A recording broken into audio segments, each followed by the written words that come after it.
Hello everyone, welcome back to my YouTube channel.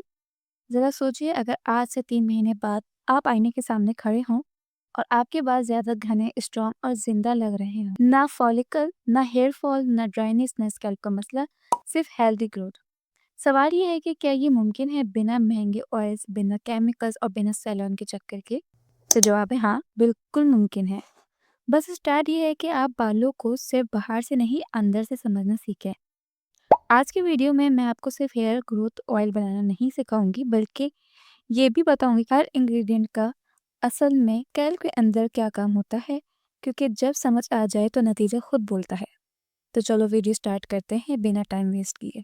तो सबसे पहले हम बात करते हैं क्लोव्स की, यानी लौंग की। लौंग छोटी सी होती है, लेकिन इसका काम बहुत बड़ा होता है। लौंग स्कैल्प के अंदर बैक्टीरिया और फंगस को कंट्रोल करती है, जो अक्सर डैंड्रफ और इचिंग का सबब बनते हैं।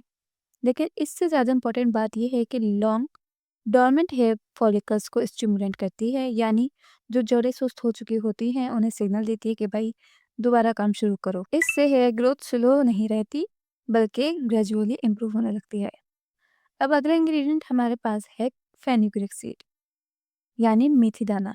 मेथी को अक्सर लोग सिर्फ हेयर फॉल के लिए जानते हैं, लेकिन असल में मेथी स्कैल्प को प्रोटीन और निकोटैनिक एसिड प्रोवाइड करती है, जो बालों को मोटा और स्ट्रॉन्ग बनाते हैं।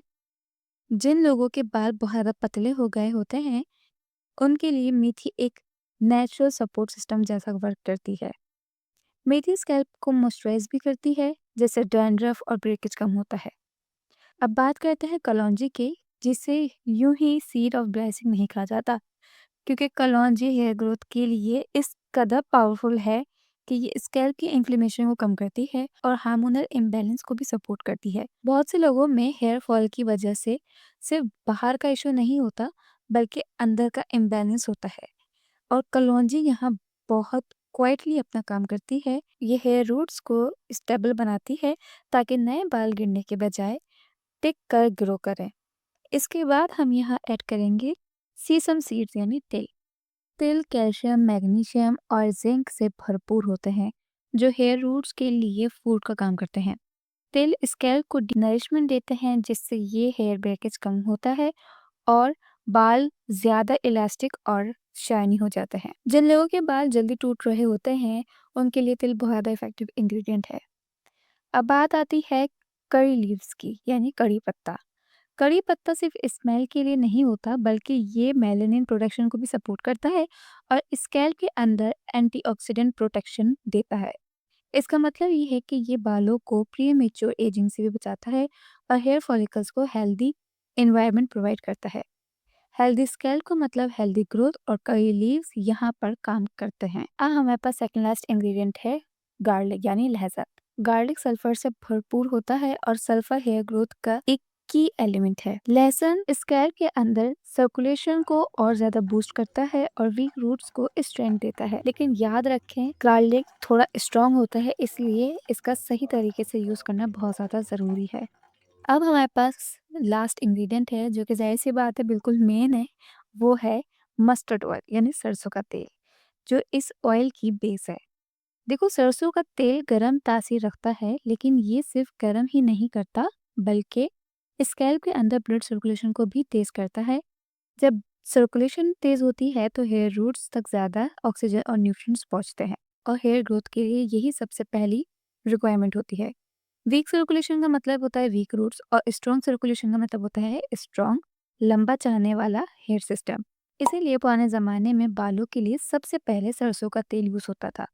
अब इस मस्टर्ड ऑयल में हम इन सारे इंग्रेडिएंट्स को मिक्स करेंगे। अब बात करते हैं हम ऑयल बनाने के तरीके की।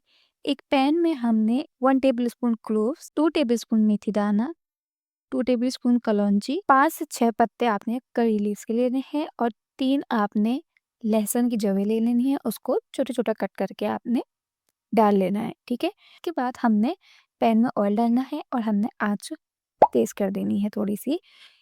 फिर उसके बाद जब थोड़ा सा बॉयल आना शुरू हो जाए ना, तो इस स्टेज पे आँच आपने थोड़ी स्लो कर देनी है और थोड़ा-सा ऑयल को पकने देना है।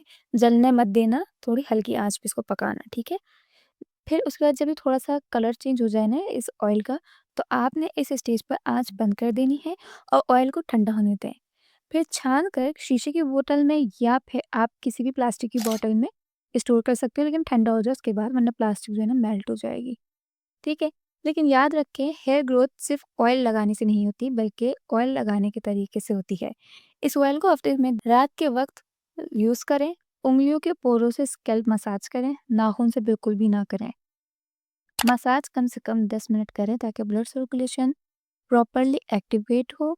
मसाज के बाद बालों को टाइट बांधने के बजाय लूज छोड़ दें। एक और इम्पॉर्टेंट बात जो लोग अक्सर इग्नोर कर देते हैं वो ये है कि हेयर ग्रोथ टाइम लेती है। आज लगाओ, अगर रिजल्ट मांगने आगे तो देखो ये नाइंसाफी है। कम से कम आपने 6 से 8 हफ्ते रेगुलर यूज के बाद आप खुद नोटिस करोगे हेयर फॉल कम हो रहा है, स्कैल्प हेल्दी फील हो रही है और नए बाल ज्यादा स्ट्रॉन्ग नजर आ रहे हैं आपको। 3 महीने के बाद विजिबल ग्रोथ नजर आती है, लेकिन सिर्फ उन लोग को जो कंसिस्टेंसी मेंटेन रखते हैं। ये याद रखें कि हेयर ऑयल एक सपोर्ट सिस्टम है, मेडिकल नहीं। अगर आप पानी कम पीते हैं, नींद पूरी नहीं लेते, स्ट्रेस को कंट्रोल नहीं करते और जंक फूड ज़्यादा खाते हो, तो देखो ऑयल आपका काम पूरा नहीं कर सकता। बालों को भी वही चाहिए जो जिस्म को चाहिए, बैलेंस, केयर और पेशेंस। आखिर में सिर्फ इतना ही कहना चाहती हूँ कि बाल आपकी पर्सनैलिटी का एक हिस्सा होते हैं। उनका गिरना या कमज़ोर होना आपकी गलती नहीं, लेकिन उन्हें इग्नोर करना आपकी चॉइस होता है। अगर आप कुदरत के साथ चलना सीख लें और सही चीज़ को सही तरीके से यूज़ करें, तो हेयर ग्रोथ एक मुश्किल ख्वाब नहीं रहती। तो गाइस, होपफुल आपको मेरी वीडियो पसंद आई होगी और मैं उम्मीद करती हूँ आप इस रेमेडी को ज़रूर ट्राई करेंगे और अपना एक्सपीरियंस मेरे साथ कमेंट बॉक्स में ज़रूर शेयर करेंगे। मिलते हैं अगली वीडियो में। अपना बहुत सारा ख्याल रखना। Bye bye.